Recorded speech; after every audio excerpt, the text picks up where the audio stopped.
ለማንኛውም የረመዳን ተልእኮ ምንድነው የሚለውን ጥቂት እንዳስሳለን ኢንሻአላህ። ብዙ ጊዜ ስለ ረመዳን ሲነጋገር ወይም ረመዳን ሲመጣ ተመሳሳይ የሆኑ ዳዕዋዎች እንሰማለን። መልካም ነው፣ ጥሩ ነው።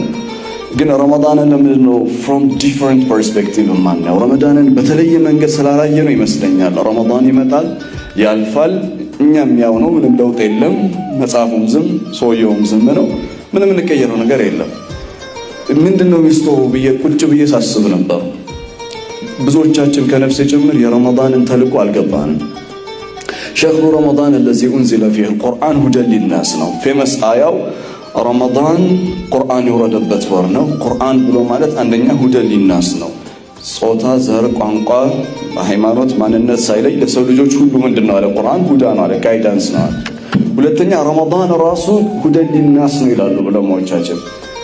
ረመዳን በራሱ ለሰው ልጆች ሁሉ ጋይዳንስ ነው፣ ለሰው ልጆች ሁሉ ሁዳ ነው ረመዳኑ በራሱ ይላሉ።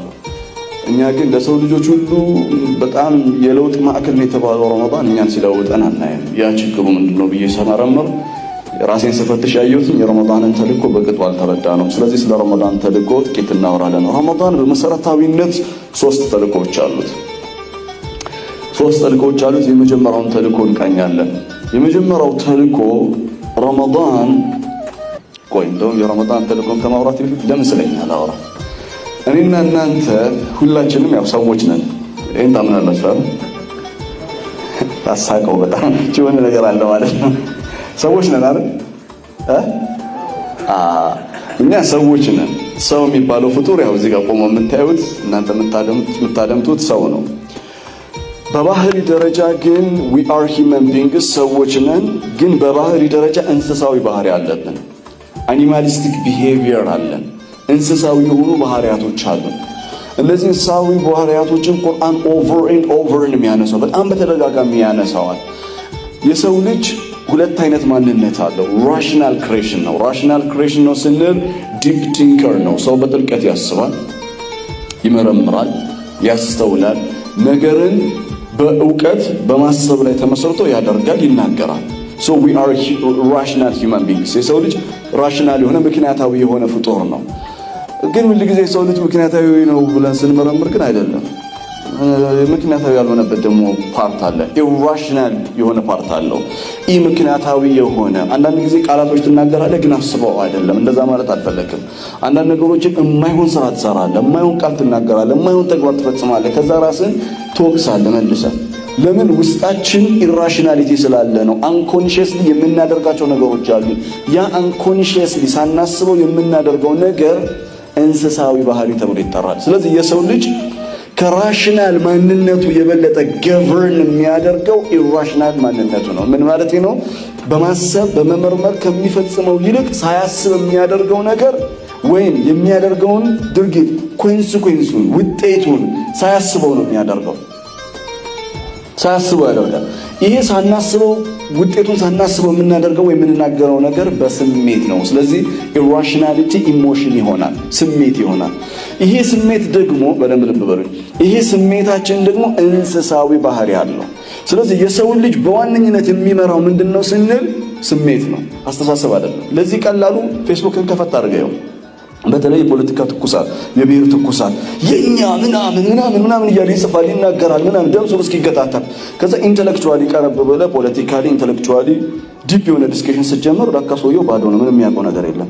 ለካ በስሜት ነው የኛ ምናምን የሚል እንትን ያለበት። አይ ኢሞሽን ኦቨርቴክ ያደርገዋል። ስለዚህ ኢሞሽን የሚገርም ነገር የትም ቦታ ይገባል፣ ችግር የለበትም። ስሜት ችግር የለበትም፣ የትም ቦታ ነው የሚገባው። ቤት ውስጥ ይገባል፣ በስሜት ሰዎችን ያፋጃቸዋል።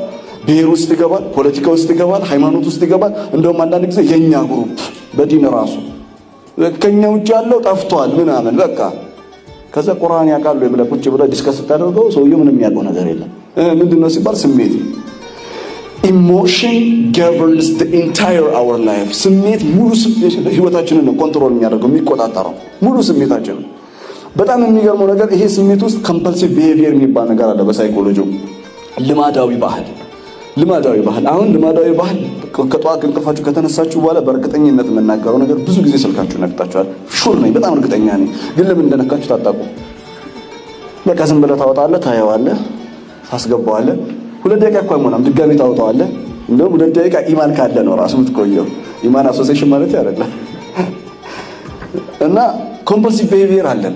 በቃ ዝም ብሎ ተደጋጋሚ የምንናገረው ቃል አለ፣ የምንሰራው ስራ አለ። ይሄ ኢሞሽን አንድ ቢዩቲፉል ሳይኮሎጂ መጽሐፍ ለምን ይላል? ኢሞሽን colors our thinking ይላል። ስሜት ይላል አስተሳሰባችንን ራሱ ቀለም ይቀባለታል ይላል። አንዳንዴ የምናስበው በስሜት ይሆናል። ወንድም ሴትም በስሜት የሚያስብበት ጊዜ አለ በጣም። እና ለምሳሌ ከተማው በሙሉ ይቃወማታል። የሆነ ልጅ አፍቅራለች፣ መቼስ ፈርዶባታል እና በቃ ወደዋለች በጣም። ከተማው በሙሉ በፍጹም እሱን አታገቢም ይላል። በፍጹም ለምን ሲባል ምክንያት ያቀርባል ሰው ሁሉ። ምክንያቱም ይሄ እሱን ማታገቢበት መቼስ አንተ ብዙ ምክንያት ነው ያለው አንተ የምትጠላበት፣ ግን ይሄ ምክንያት ተብሎ ይደረደራል። ስትሰማው እሱ አትቀበለውም። ለምን? ፍቅር ምንድነው? ፍቅር ፊዚክስ አይደለም። ምን ነው ፍቅር ትንሽ እንትን አላችሁ ያዝ አረጋችሁ። ፍቅር ፊዚክስ አይደለም፣ ስሜት ነው። ስለዚህ እሱ የወደደችው ያፈቀረችው በስሜት ነው እንጂ ሪሊ ዲፕሊ መርመረው አይደለም። ወይም አንዳንድ ጊዜ አንተ የምትወዳት መታፈቅራት ዲፕሊ አውቃት አይደለም፣ ስሜት ነው። ያንተ ስሜት አስተሳሰብን ከለር ያደርገዋል እና ሁሉም ተሳስቷል እኔ ልክ ነኝ ትላለህ። ይሄ አይነት አስተሳሰባችን አኒማሊስቲክ ቢሄቪየር እንስሳዊ ባህሪ ነው። ረመዳን ተልኮ ነው አይደል የመጣ ነው። እኔ ግን እያወራሁት ሂውማን ኔቸር ነው፣ ስለ ሰዎች ተፈጥሮ ነው። ምን አገናኘው? ረመዳን የመጣው ለሰው ልጆች ሁሉ ምንድነው ብለን አልቀደም? ረመዳን ለሰው ልጆች ሁሉ ምንድነው? ሁዳ ነው፣ ጋይዳንስ ነው፣ ሰው ልጆችን ሁሉ የሚመራ ነው። የሰው ልጅ ደግሞ ለመመራት መጀመሪያ የሚያስፈልገው ይሄ እንስሳዊ የሆነው ማንነቱ ኮንትሮል መደረግ አለበት። ውስጣችን there is a stranger፣ ውስጣችን የሆነ እንግዳ የሆነ አካል አለ። ታውቃለህ? እንግዳ ለዛ ነው ቁርአን ኦቨር ኤንድ ኦቨር የሚያነሳልን ምን እንደሆነ ታውቃላችሁ? ወፊ አንፉሲኩም አፈላ ቱብሲሩን ይላል። በውስጣችሁ ድንቅ ታምር አለ፣ ትንሽ ለምን አታስተውሉም ይላል። አወለም የተፈከሩ ፊ አንፉሲሂም ሱረቱ ሩም ምዕራፍ 30 ላይ ሰዎች ውስጣቸውን ለምን አይመረምሩትም ይላል። እኛ ራሳችንን ረስተነዋል። ሶሻል ሚዲያ እኮ ዝም ብሎ አይደለም ክሬት የተደረገው፣ ዝም ብሎ አይደለም የተሰጠን እኮ። ሶሻል ሚዲያ የራሱ የሆነ ግሬት ቤኔፊትስ እንዳለው አውቃለሁ፣ ጥቅም እንዳለው አውቃለሁ። ፓሲቭ ነን ቫዮለንት ፓሲቭ ሪቮሉሽን በሉት፣ አመጽ የተቀሰቀሰበት አብዮት በሉት፣ አመጽ የሌለው አብዮት በሉት። መንግስት ሲቀየር አይተናል። በፌስቡክ መንግስት ሲለወጥ አይተናል። ሊተራሊ በሶሻል ሚዲያ መንግስት ተቀይሯል። በጣም ጥቅም አለው ማለት ነው። አት ዘ ሴም ታይም ሶሻል ሚዲያ በጣም አደገኛ ፓርት አለው። አደገኛ ፓርቱ ምንድነው? በስሜት ላይ ይጫወትብሃል።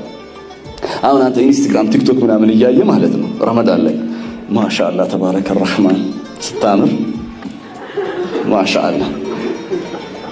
ከዛ በኋላ አንድ 5 ደቂቃ አይተህ ኧረ ረመዳን እኮ ነው ከፈጥር በኋላ ስታር ከፈጥር በኋላ ልክ ከፈጥር በኋላ በነገራችን ላይ ረመዳን ያለ አይመስለንም እኛ አለሽ ከበላህም በኋላ ረመዳን አለ።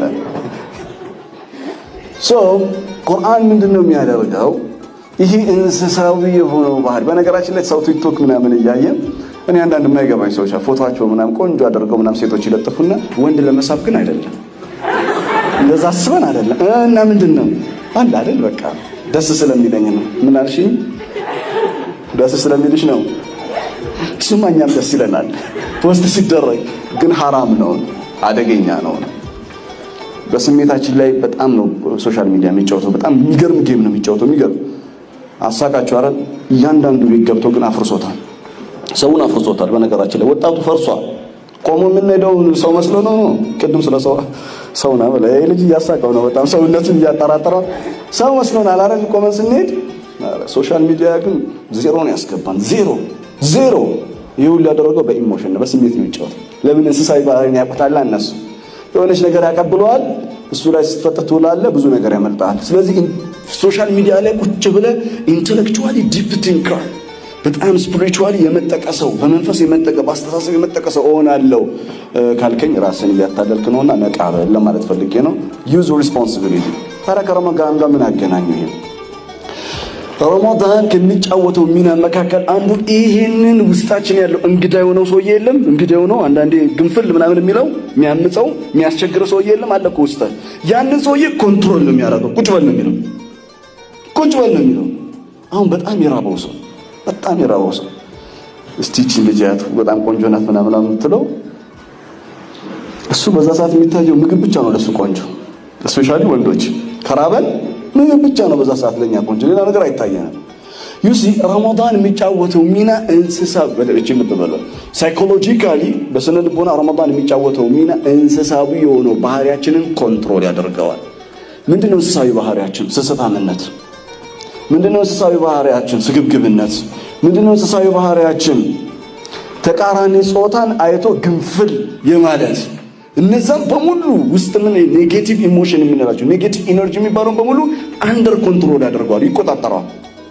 ከዛ አንደር ኮንትሮል ሲያደርገው ሰው ማሰብ ይጀምራል። አየህ፣ በረመዳን ማሰብ ይጀምራል። እርቦኝ አላስብም ትችላለህ፣ ግድ የለም ታስባለህ። ስሜት ሲቆጣጠርህ ስሜቱ ማነው? ስሜቱ ኮንትሮል ማድረግ ስትችል ማሰብ ትችላለህ። ምሳሌ ልስጣችሁ። ፈረስ በጣም እወዳለሁ እኔ። በፈረስ ምሳሌ ልስጣችሁ። ፈረስ ላዩ ላይ ወጣችሁ ስትጋልቡት በጣም ይመቻል። በነገራችን ላይ ስትጋልቡት ፈረሱን ኮንትሮል ማድረግ ካልቻላችሁ፣ ሲበር ማቀስቀስ ካልቻላችሁ፣ በፈለጋችሁት አቅጣጫ መምራት ካልቻላችሁ ፈረስ በጣም ዳንጀረስ ነው። ወስዶ ወንዝ ነው የሚጠላው፣ ወስዶ ገደል ነው የሚከት፣ ከግንብ ነው የሚያላትነው። ፈረስ ብዬ ማወራችሁ ሪል ፈረስ አይደለም። ፈረስን ብላችሁ ስሜታችን ነው። ሁላችንም ስሜት አለን። ሁላችንም የምንሳብበት ነገር አለ። ይሄ ስሜታችን ይጋልባል፣ ይሄዳል።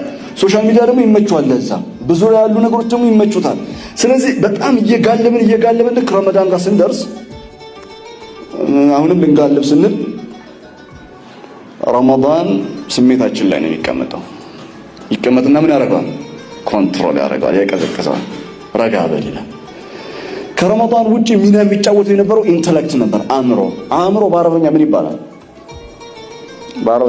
አእምሮ ቁርአን ምን ይላል? አፈላ ታቂሉን ይላል አይደል? አቅል ተብሎ ይጠራል። አቅል ማለት ኢንተሌክት ነው። አቅል በአረበኛ ቋንቋ አቅል የተባለበት ምክንያት አቃለ ልጓም የለም። የፈረስ ልጓሙ አቀለ ይባላል። ለምን አቀለ የተባለበት ምክንያት ፈረሱ ሲፈረጥጥ በልጓሙ ነው ኮንትሮል የሚያደርገው፣ በልጓሙ ነው የሚያቆመው። ልክ እንደዛው የኛ አእምሮ በስሜት ልንነዳና እሳት ውስጥ ሊከተን ሲል አእምሮ ኧረ ግድ የለም እንዳትቀጥራት፣ ተው ይሄ ነገር አሪፍ አይደለም፣ እኔ መልካም አይመስለኝም፣ አደገኛ ነው ብሎ አእምሮ ምን ያደርጋል? ኦቨር ኢንፎርሜሽን ይሰጣል። ከዛኛ ምን እንደዋለ ለአእምሮ አታካብድ፣ ብዙ አታካብድ። ውስጣችን እኔ ኻሊድ አንድ ነው ብዬ አላምንም። በነገራችን ለእናንተ ቢታያችሁ ኻሊድ አንድ ነው፣ ግን እኔ ኻሊድ በጣም ብዙ ኻሊዶች አሉ ውስጤ ብዬ ነው የማስበው። እና አንደኛው ኻሊድ ግድ የለም ይላል፣ ይሄ ነገር ይቁም ይላል፣ ተው አያስፈልግም ይላል። ሌላኛው ደግሞ መሆን አለበት ይላል። ፋይቲንግ ነው። ረመዳን በዛ ውስጥ ጣልቃ ይገባና ምን ያደርጋል? ስሜትን አእምሮንም ይመራዋል፣ ስሜትንም ኮንትሮል ያደርገዋል። ረመዳን ውስጥ ስሜታችንን ካልቲቬት ማድረግ፣ ስሜታችንን ኮንትሮል ማድረግ ካለመድን እመነኝ፣ በእርግጠኝነት ነው የምነግርህ፣ ከረመዳን ውጭ አይሳካም፣ አይሆንም። በጣም ከባድ ነው። ለምን? ረመዳን ውስጥ ያንተ ስሜት ላይ የሚጫወተው ዋነኛው አካል አታገኘውም። ሸይጣን አይኖርም። ሸይጣን ይታሰራል። ሸይጣን ይታሰራል ሲባል ለእያንዳንዱ ሸይጣን ካቴና አለው ማለት አይደለም ወንድም፣ እንደዛ አይደለም። ሸይጣን ይታሰራል ማለት አንተን የመወስወስ ፓወሩ ይነጠቃል ማለት ነው። አንተ ላይ ስልጣን አይኖረውም። አንተ ላይ መወስወስ አይችልም። ያ ስሜቱ ፓወሩ ይወሰድበታል። ብቻህን የምትሆነው አንተ ከነፍስ ጋር ነው ያለው። ነፍስን በኢሞሽን ልትመስለው ትችላለህ። ኢሞሽኑ ከነፍስ ሊመነጭ ይችላል ትላለህ። የምትዋጋው ነፍስን ነው ስሜትን ነው ልትለው ትችላለህ። whatever it is ግን ብቻህን ፋይት ታደርጋለህ ማለት ነው እንጂ ረመዳን ውስጥ ስሜት የለንም ማለት አይደለም። ያንን ስሜት ሲመጣ መቆጣጠር የምትችልበትን መንገዶች ተዘርግተዋል። ስለዚህ ረመዳን በዋነኝነት ስሜትን በመቆጣጠር እንስሳዊ ባህሪያችንን በማስተኛት ረገድ ላይ ትልቅ ሚና ይጫወታል። ታዲያ ለአንድ ወር በሙሉ የተለማመድነው ስሜታችንን መቆጣጠር፣ ስሜትን የመቆጣጠር አቅም በኋላ ላይ ከረመዳን በኋላ ለሚመጣው የሸይጣን ማንኛውም ወስወሳ እንዲህ ነው። በቃ እንደ ጢባ ጢቤ ነው የምትጫወትበት አንተ። ከዛ ውጭ ግን ሸይጣን በተቃራኒ ነው፣ አንተ ላይ ነው የሚጫወትበት። ነቃ ማለት ያስፈልጋል። ይሄ የመጀመሪያው የረመዳን ተልእኮ ነው። ስለ ልቦናዊ ስሜትን ምን ያደርጋል? ስሜትን እንድንገዛ ያደርጋል። ስሜት በጣም አደገኛ መሆኑን አንድ ነገር ብቻ ነግራቸዋለሁ። ከዛ ወደ ሁለተኛው ተልእኮ ሄዳለሁ። የስሜት አደገኝነቱ በአባታችን በአደም አለይሂ ሰላም ነው የታየው። አባታችን አደም አለይሂ ሰላም የሚገርም አባት ነው። የሚደንቅ ማንነት ስብዕና ያነበረው ሰው ነው አባታችን አደም አለይሂ ሰላም። አደም ባይኖር እኛ ዛሬ እዛ እንገኝም ነበር። ሁላችንም ከአባታችን ከአደም ነው የመጣ ነው። አባታችን አደም አለይሂ ሰላም የነበሩት ስሜቶች ዛሬ እኛም አለን። በጣም የሚገርማችሁ ዛሬ እኛም አለን። አደም አለይሂ ሰላም ከነበረው ስሜት መካከል አንዱ ምንድነው? ጀነት ውስጥ ገብቶ አንድ ስሜት ኦቨር ኤንድ ኦቨር ያስቸግረው ነበር አባታችንን። ምንድነው የሚያስቸግረው? ይህ ስሜት ተጨማሪ የመፈለግ ስሜት። ለዛ ነው ይህንን ስሜቱን ሸይጣን፣ በነገራችን ላይ ሸይጣን የኛን ሳይኮሎጂ በማወቅ አንደኛ ነው። ሁሉም ሸይጣኖች ሳይካትሪስት ናቸው ማለት ይችላል። በጣም ሳይኮሎጂስት ላይ ዲፕ እውቀት አላቸው። ለምን የሰው ልጅ ለዘመናት አጥንተውታል። በደንብ ነው የሚያውቁት ሸይጣንን ሰዎችን በጣም ነው የሚያውቁት። ለዛ ነው እኮ እኔ እናንተ ይመጣና ያያሃል። አንተ የሚመች ነገር ምንድነው? በሚመች ነው የሚመጣው። ምክንያቱም ሳይኮሎጂን አንደርስታንድ ያደርጋል ማለት ነው። ትልቁ ከሰው ልጆች ጋር ለመግባባት እኮ የሰውን ሳይኮውን እኮ መረዳት ነው። ሌላ ነገር እኮ የለም።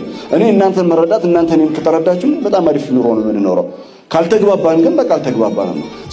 ሸይጣን he knows the psycho of humans very very deeply በደንብ ነው የሚያውቀው የሰው ልጅን ሳይኮሎጂ። ስለዚህ አባታችን ጋር አደም ጋር መጣና እቺን ዛፍ እኮ ፍሬዋን እንዳትበላ የተባልክበት ምክንያትም በወስወሳ ነው። እንግዲህ ፌስ ቱ ፌስ አይደለም። ለምን እንደሆነ ታውቃለህ?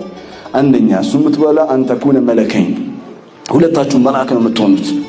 መልአክ ብቻ ነው እዚህ ዘላለም መኖር የሚችሉት ገነት ውስጥ። አንድ ሁለተኛ ዘላለም ለመኖር ይሄንን ብትመገብ ፐርማነንት የሆነ ቋሚ የሆነ ቪዛ ታገኛለህ። በዘመነኛ ቋንቋ ፐርማነንት የሆነ ቪዛ ነው የሚኖረው። ስለዚህ ይሄንን ዛፍ መብላትህ እዚህ እንድትኖር ዋስትና የሚሰጠው ይሄ ነው። ይሄን ስለሚያውቅ ነው ጌታ ይሄንን ዛፍ እንዳትቀርብ ያለህ አለው ሱረቱል አዕራፍ ላይ። አደም አባታችን አሰበበት ብዬ አስባለሁ። ይሄን ነገር በደንብ ነው ያሰበበት። ምክንያቱም ጀነትን የሚያህል ጸጋ አጥቶ ወደ መሬት መውረድ ትንሽ ይከብዳል አይደል? እንደውም እኔ ቁርአን የጠቀሰለት ሁላ ይመስለኛል ማለት ኢኒ ጃኢሉን ፊል አርዲ ኸሊፋ ሲል ሰምቻለሁ። ጌታ ከአንተ ከመፈጠር ከመወለድ በፊት አደምና ዝርያዎቹን መሬት ነው ማኖራቸው ብሏል። ስለዚህ ያንን እንዳይመጣ ከፈለክ ይሄንን መብላት አለብህ አሉ። አባታችን አደም አለይሂ ሰላም ያሰበበት ይመስለኛል። ለምን? ምክንያቱም ፈضلهማ ቢጉሩር ኢላ ሱረቱል አዕራፍ ላይ ኦቨር ኤንድ ኦቨር ወስወሳው ኮንቲኒየስሊ ያለ ማቋረጥ አባታችንና እናታችን ወሰወሳቸው። ከዛ ሲያስቡበት ሲማከሩበት ብንበላ እኮ እዚህ ረጅም ጊዜ እንቆያለን ማለት ነው፣ አንወጣም ማለት ነው እና ብንበላ ይሻላል። ልክ ሲበሉ ተቃራኒ ሆነ። ብዙ የመፈለግ ስሜቱ አደም አለይሂ ሰላም ከአላህ ጋር አጣለው፣ ከጀነት አስወጣው። አያችሁ ስሜት ማለት ይሄ ነው። ስሜት አደገኝነት ማወቅ ከፈለጋችሁ የአደም አለይሂ ሰላም ታሪክ በቂ ነው። ከዛ የተመለሰው ግን አደም በተውበት ነው፣ በስፒሪቹዋሊቲ ነው። ስለዚህ ሁለተኛ ማነሳላችሁ የረመዳን ተልእኮ። በነገራችን ላይ ደቂቃ አለኝ፣ ዘና ብዬ እያወራሁ ነው። ስንት ደቂቃ አለኝ? 5 ደቂቃ 3 ደቂቃ ስንት ስጠኝ? 15 ማይባራ በዛ 5 እሺ 5 ደቂቃ አለኝ። ሁለተኛው የረመዳን ተልእኮ ስፒሪቹዋሊቲ ነው። ስፒሪቹዋሊቲ ስንል መንፈሳዊነት ነው። መንፈሳዊነት ትልቅ ጉልበት የምናገኝበት ወር ነው። ለምንድን ነው መንፈሳዊነት ጉልበት ትልቅ የምናገኘው ከተባለ በረመዳን ቅድም እንዳልኩ ሸይጣን ይታሰራል። ሸይጣን ሲታሰር የኛን አሁን ወጣቶቻችንን ከኔ ጨምሮ ምንድነው እኛ መንፈሳዊ ሰው እንዳንሆን ያደረገው ከተባለ ሁለት ነገር ነው። በቀላል ዴፊኒሽን በዋነኝነት ሁለት ነገር ነው። ሱረቱን ኑርን ከፍታችሁ ሱረቱን ኑር ምዕራፍ 24 ቁጥር 21 ላይ ያ አዩሃ الذين آمنوا ይላል አላህ፣ እናንተ የመናችሁ ባሮች ወይ ላ ተተቢዑ ኹጡዋት ሸይጣን፣ የሸይጣንን ዱካ አትከተሉ ይላል። ሸይጣን ዱካ አለው እንዴ? በነገራችን ላይ አይተነውም እንኳን አናውቅም። ሸይጣን ግን አላህ ምን ይላል? የሸይጣንን ዱካ አትከተሉ ይላል። ምን ማለት ነው? ሸይጣናዊ አስተሳሰቦች አሉ። እነዛን አስተሳሰቦች እግር በእግር አትከተሉ። ብከተል ምን ይመጣል? ወመን የተቢዕ ሸይጣን፣ ሸይጣንን ዱካውን እግር በእግር የሚከተል ፈኢነሁ ያእሙሩሁ ቢልፋሕሻኢ ወልሙንከር፣ በሁለት ነገር ያዘዋል። የመጀመሪያው ፋሕሻ ነው። ፋሕሻ የምንለው ማንኛውም አይነት ከተቃራኒ ጾታ ላይ ከተቃራኒ ጾታ ጋር ሌላ ነገር ውስጥ የሚከተን ተግባር ፋሕሻ ተብሎ ይጠራል። በንግግር የሚሆን በተግባር የሚሆን whatever it is፣ በቪዲዮ የሚሆን በፒክቸር የሚሆን ፋሕሻ። በአይለኛው የኛ ላይ የተከፈተብን ጦርነት ሸይጣን የከፈተው ጦርነት ወታደራዊ አይደለም፣ ፖለቲካዊ አይደለም፣ ማህበራዊ አይደለም፣ ባህላዊ አይደለም። የመጀመሪያው ፋሕሻ ነው። በጣም የተማረ ትልቅ ደረጃ ያለው ሰው ሆኖ ሸይጣን ግን በስሜቱ በደንብ ነው የሚጫወትበት፣ ፋሕሻ ውስጥ ነው የሚከተው። ይሄ ፋሕሻ ደግሞ ትልቅ ጉልበቱ ምንድነው ከተባለ ኢማንን አውልቆ እዛ ፒያሳ አስፋልት ላይ ነው የሚጥለው። ራቆት ነው የሚያስቀረው። ራቆት ፋሕሻ ውስጥ የተዘፈቀ ሰው ራቆቱን ነው የሚቀረው፣ ራቆቱን። ከዛስ በፋሕሻ ያዘውና ፋሕሻ ከኢማን ያረቃል። ኢማንን ከውስጣችን ያወጣል። ኢማን ከውስጥ ይወጣና የሚገባው የሸይጣን ሐሳብ ብቻ ይሆናል፣ ፋሕሻ ይሆናል። ቀጥሎ ፈኢነሁ ያእሙሩ ቢልፋሕሻኢ ወልሙንከር ይላል። በሙንከር ያዘዋል፣ በክፉ ነገር። ሙንከር ምንድን ነው ታውቃላችሁ? ሙንከር ማለት ተሰምቶ የማያውቅ ወንጀል ማለት ነው። ተሰምቶ የማያውቅ ወንጀል እንዴ! በዘመናችን እኮ በሰው ልጅ ታሪክ እኮ ተሰምቶ አያውቅም። ሕፃን ልጅ መሳሪያ ይዞ ትምህርት ቤት ገብቶ ተማሪዎችን ሲገድል እኮ ታይቶ አያውቅም። በእኛ ዘመን ነው የታየው። የለም እኮ ሕፃናቶች ወንዶች በወንዶች ሲደፈሩ እኮ በሕፃናቶች በእኛ ዘመን ነው እኮ ያለው። ለምን? ሸይጣን በፋሕሻ አጨማልቆ መጨረሻ ላይ ሲጠግብ ሸይጣን ምን ያደርጋል? እንደው ምን ያደርግልሃል? ተቃራኒ ጾታ ይላል። ለምን ከፍ አንልም? ከፍ ያለ ጨዋታ እንድጫወት ይላል። ከዛስ ሙንከር ያሰራቸዋል። ሸይጣን ማለት ይሄ ነው። በረመዳን ይሄን ማድረግ የሚችለው ሸይጣን በረመዳን ይታሰራል። ሰው ብቻህን ያለው ይሄ ሸይጣን ሲታሰር እሱ በፋሻና በሙንከር ነው አይደል የሚያዘው። እሱ ሲታሰርልን እኛ ረመዳን ውስጥ በጣም አውዘውትረን የምንሰራው ነገር ቢኖር የመጀመሪያው ቁርአን ነው፣ ሁለተኛ ሰላት ነው። ተራዊህ ሰላት አለ፣ የሌሊት ሰላት አለ፣ 5 ወቅት ሰላት አሉ። እነዚህ ሁሉ ሰላቶች ምንድነው የሚያደርጉት? የሸይጣንን ስራ የሚያፈርሱ ናቸው። ሱረቱል አንከቡት ምዕራፍ 29 ቁጥር 45 ላይ ስለ ኪታብ ያወራል። ኡትሉ ማ ኡሂየ ኢለይከ ሚን ኪታቢ ረቢክ፣ ከጌታ የወረደው ኪታብ አንብብ ይላል። ወአቂም ሰላት፣ ሰላትን ስታብልሽ ተደረገ። ሰላት የህይወት አንድ አካል ይሁን። ለምን? ምክንያቱም ሰላት ማለት ዋቂም ሰላት ኢነ ሰላተ ተንሃ ዐኒል ፋሕሻኢ ወልሙንከር። ፋሕሻ ከሁለት ነገር ያቅባል። አንደኛ ከማን ነው? ሰላት ከሁለት ነገር ያቅባል። አንደኛ ከፋሕሻ፣ ሁለተኛ ከሙንከር። ሸይጣን በምን ነበር ቅድም የሚያዘው አልኩኝ? ፈኢነሁ ያእሙሩ ቢልፋሕሻኢ ወልሙንከር። አያችሁ፣ ሸይጣን በፋሕሻና በሙንከር ያዛል። ለምን? ኢማናችንን የሚያጠፋበት ታርጌቱ እሱ መሆኑን ያውቃል። ሰላት የሚገርማችሁ ነገር ልክ አቂል እንደሆነ ሰላት ማሰብ እንደሚችል አርጋችሁ አካል እንዳለው አስቡትና ሰላታችን ደግሞ ሸይጣን በልፋሻ በሙንከር ልታዛቸው ትፈልጋለህ። እኔ ደግሞ ይሄን ፋሻና ሙንከርን አፈርሰዋለሁ። ሰላት በፋሻና ሙንከርን ዲስትሮይ ያደርጋል፣ የመቋቋም ፓወር አለው። ስለዚህ በረመዳን ከፍ የምንልበት ዚክሩ፣ ቁርአኑ፣ ኢማኑ፣ ስግደታችን፣ ሰደቃችን፣ መንፈሳዊነታችን ከፍ እንዲል ያደርጋል። በስተመጨረሻ ረመዳን መጥቶ እንስሳዊ ስሜታችንን መቆጣጠር ካቃተን፣ ረመዳን መጥቶ መንፈሳዊነት ከፍ ማለት ካቃተን ሸይጣንም ታስሮ ከባድ ነው ማለት ነው። ከባድ ነው። ይሄ ሁሉ የረመዳን የአንድ ወር ስልጠና ግን ጦርነቱ የሚጀምረው መች ነው? በሉ መች ነው ጦርነቱ የሚጀምረው ታውቃለህ? ከረመዳን በኋላ። ልክ ረመዳንን እንደጨረስክ ማታ ከችላል ወታደሮች። እሺ የአንድ ወሩ ስልጠና እንዴት ነበር? እኔም ታስሬ ነበር ለረጅም ጊዜ። ይገርምሃል። እናንተም በዛው ነው ያለኸው ወይስ ተለውጠሃል? እስቲ ኑሯችንን ደግሞ እንጀምረው። ፌስቡክን ከፈት አድርገው ሶሻል ሚዲያውን እሷንም ማናግራ ጻፍላት እንጂ ይላል ማለት ነው። ወጣቱ ተግባብተናል አይደል? እና ነቃ በል አትሸወድ ለማለት ፈልጌ ነው። ወሬ ያበዛውኝ አፉ በሉኝ በጣም። በዚህ ወሬ ሸይጣንም ተናዷል። ስለሚታሰር ምንም አያመጣም ብዬ ነው።